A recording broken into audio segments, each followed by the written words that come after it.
Thank you. ایسی یکجہتی میری نظر میں جبھی پیدا ہو سکتی ہے، یا ایسی یکجہتی پیدا کرنے کی قوت جبھی پیدا ہوگی جب آل انڈیا مسلم لیگ کا وہ شعلہ دوبارہ روشن کیا جائے جس کے جوش اور ولولے سے قائد اعظم اور علامہ اقبال جیسی ہستیاں بھی اس پہ کھنچ کر آئیں. یہ خواب ایسے پرچم کے تلے حقیقت بنے گا جو کہ تمام مسلم لیڈرز کو اپنی طرف کھینچے گا. یہ پرچم میری نظر میں آل پاکستان مسلم لیگ APML کا پرچم ہے.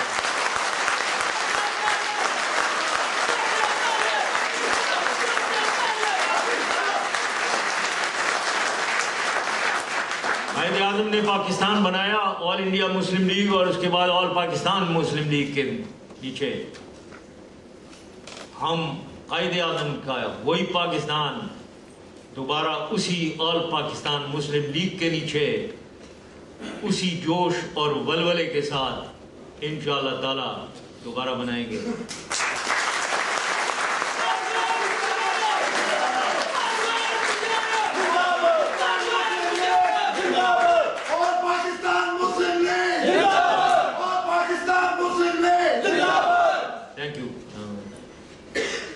آل پاکستان مسلم لیگ بھوک، غربت اور ناخواندگی کے خلاف جہاد کرے گی.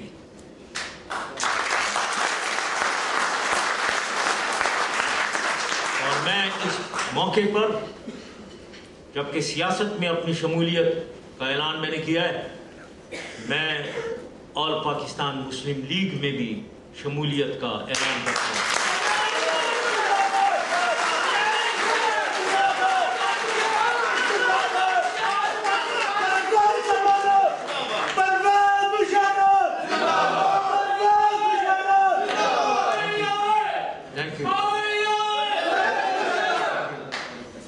ہمارا پرچم یہ سامنے آپ کو نظر آ رہا ہے دائیں والا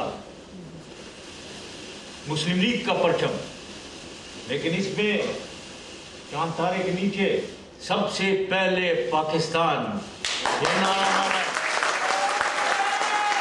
اور یہ سفید میں لکھا گیا ہے. سفید میں اس لیے لکھا گیا ہے کہ یہ مائنورٹیز کو ریپرزینٹ کرتا ہے.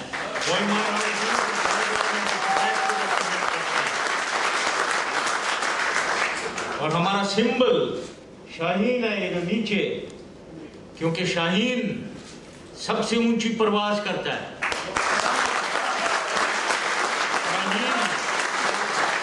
شاہین کسی فلوک میں دوسروں کے ساتھ نہیں ملتا، اکیلا وہ پرواز کرتا ہے.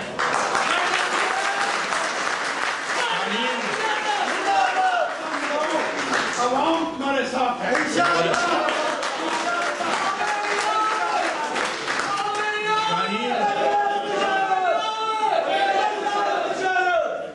شاہین پہاڑوں پہ اور چٹانوں میں رہتا ہے، تو لہذا آل پاکستان مسلم لیگ وہی انڈیپینڈنس، وہی کانفیڈنس، اسی طاقت کے ساتھ انشاءاللہ تعالیٰ ابھرے گی اور سامنے آئے گی.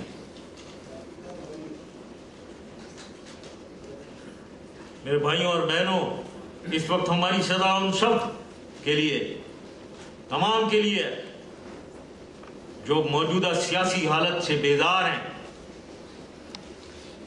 جو معاشی بدحالی سے پریشان ہیں، جو اپنے گرتے ہوئے وقار اور عزت کو دیکھتے ہوئے افسردہ ہیں. اس وقت باتوں کا وقت گزر گیا ہے، عمل کا وقت آ گیا ہے.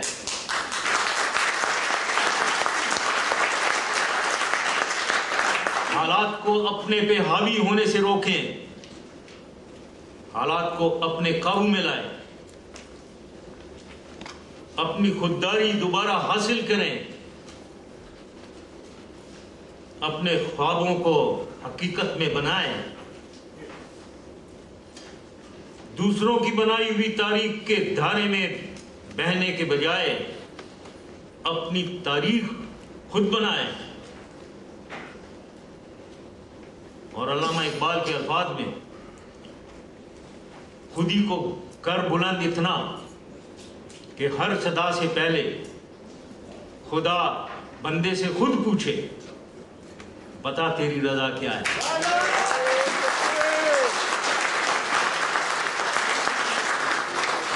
تو میں سب کو دعوت دیتا ہوں، تمام پاکستانیوں کو آگے بڑھیں، آئیں اور آل پاکستان مسلم لیگ میں شامل ہوں اور اس آل پاکستان مسلم لیگ کو طاقتور بنائیں. میں یہ بھی وارننگ دینا چاہتا ہوں، بہت سے بزدل لوگ ہیں پاکستان میں جو ہمیں ڈرانے کی کوشش کریں گے. بزدل اس لیے کہہ رہا ہوں کیونکہ وہ ہم سے ڈرے ہوئے ہیں.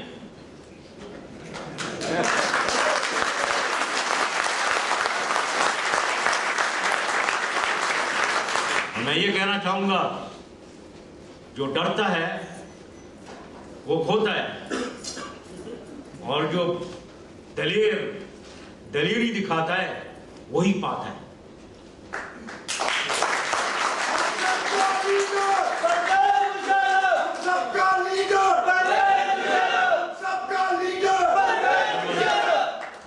جب میں نے کہا جو ڈرتا ہے وہ کھوتا ہے، اس کے میرے دو معنی ہیں،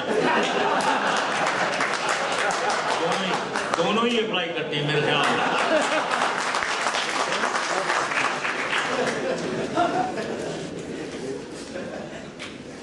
میرے بھائیوں اور بہنوں،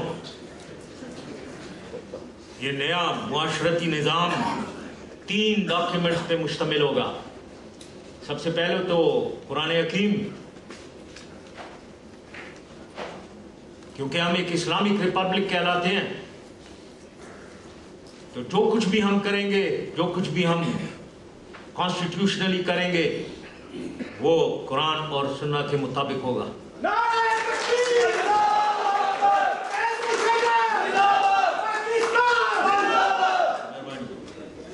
دوسری ڈاکیومنٹ قائد اعظم کی 11 اگست 47 کی وہ کانسٹیٹیوشنل اسمبلی سے خطاب، اور تیسرا ڈاکیومنٹ 12 اپریل 39 کا لیاقت علی خان کا آبجیکٹیو ریزولوشن.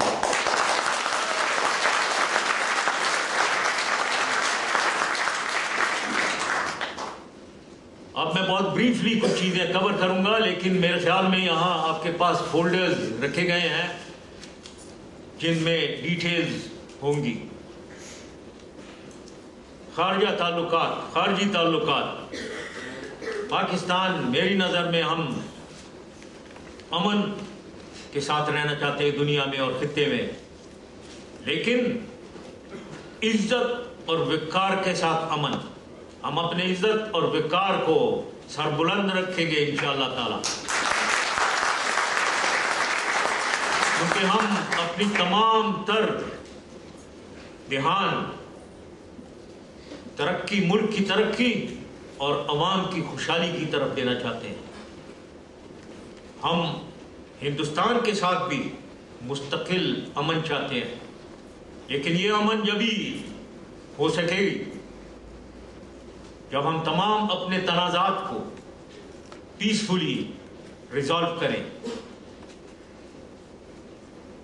بین الاقوامی سطح پہ ہم انلائٹن ماڈریشن کی اسٹریٹجی کو اپنائیں گے، اور اسی اسٹریٹجی، اسی حکمت عملی کے ذریعے ہم مسلم اسلامی امہ کی اقتصادی حالت کو بہتر کرنے کی کوشش کریں گے، اور جہاں بھی مسلمانوں کو پولیٹیکل ڈسپیوٹس میں الجھے ہوئے ہیں ان کو سلجھائیں گے. اپنے دستور کو ہم بہت جمہوری طور پہ عوام کے خواہشات کے مطابق اس کو عوام کے خواہشات کے مطابق بنائیں گے. زیادہ صوبوں کے سوال پہ عوام کے خواہشات کے مطابق حل ڈھونڈیں گے.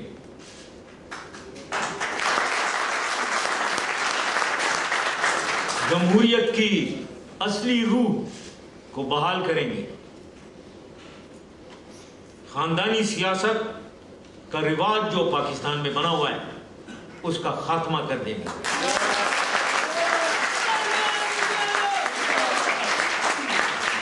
ایک بااختیار لوکل گورنمنٹ بنائیں گے، جو پہلے تھی دوبارہ اس کو قائم کریں گے انشاءاللہ، اور سول سروسز میں ایک ڈسٹرکٹ کاڈر بنائیں گے، حکومت کے سٹرکچر اور سول سروس میں ریفارمز لائیں گے تاکہ بہتر میرٹ اور کوالٹی سامنے آئے پاکستان کے چلانے کے، پاکستان کی حکومت کرنے کے حوالے سے۔ میرے بھائیوں اور بہنوں، پاکستان ایک اسلامی مملکت ہے، ہمارا دستور یہ کہتا ہے کہ یہاں کوئی ایسا قانون نہیں بنایا جا سکتا جو قرآن اور سنت کے مطابق نہ ہو، لیکن میں یہ کہنا چاہتا ہوں کہ اس اسلامی مملکت میں عوامی فلاح و بہبود کے فرائض کیا ہیں؟ سب سے پہلے تو میں سمجھتا ہوں کسی شخص کو ملک میں اپنا یقین نہیں کھونا چاہیے،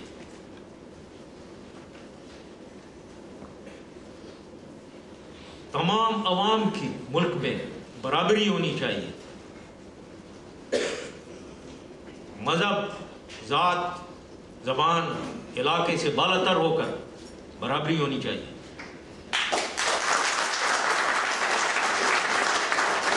مرد اور عورت کی برابری ہونی چاہیے،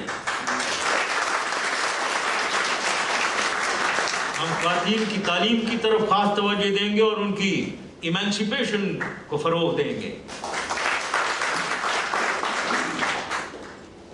عوام کو برابری سے عدل پہنچانا چاہیے،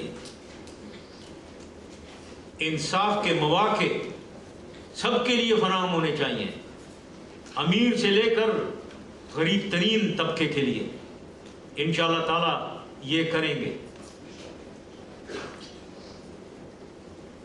کھانا، صاف پانی اور بجلی میں نے ایڈ کی ہے، یہ میری نظر میں انسان کے آج کل کے دور میں بنیادی حق بنتا ہے۔ پانی کے فلٹریشن پلانٹس، کھانے کے لنگر انشاءاللہ تعالی ہم یونین کاؤنسل تک خاص طور پہ بنائیں گے، جو پاکستان میں غریب ترین طبقے کے لیے، اور اس میں ہم بیت المال کو انوالو کریں گے، اور پاکستان میں جو اتنی فلینتھروپک ایکٹیویٹی ہے جو یہ آلریڈی کر رہے ہیں ان کو ری انفورس کریں گے۔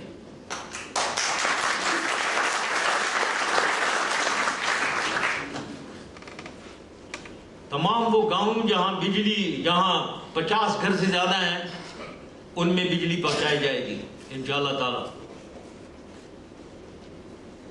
اب آتے ہیں کچھ گورننس کے اوپر جو میرے خیالات ہیں مختصر طور پہ۔ سب سے پہلے تو نیپوٹزم، کرپشن، یہ میری نظر میں معاشرے کی سب سے بڑی لعنت ہے۔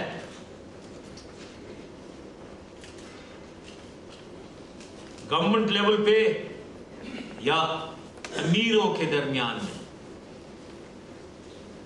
جن میں کرپشن ہونی نہیں چاہیے، اس میں رشوت خوری کا پوری طاقت سے خاتمہ کریں گے، ہر اپوائنٹمنٹ اور ہر کام میرٹ کے بنا پہ کریں گے اور ہونا چاہیے۔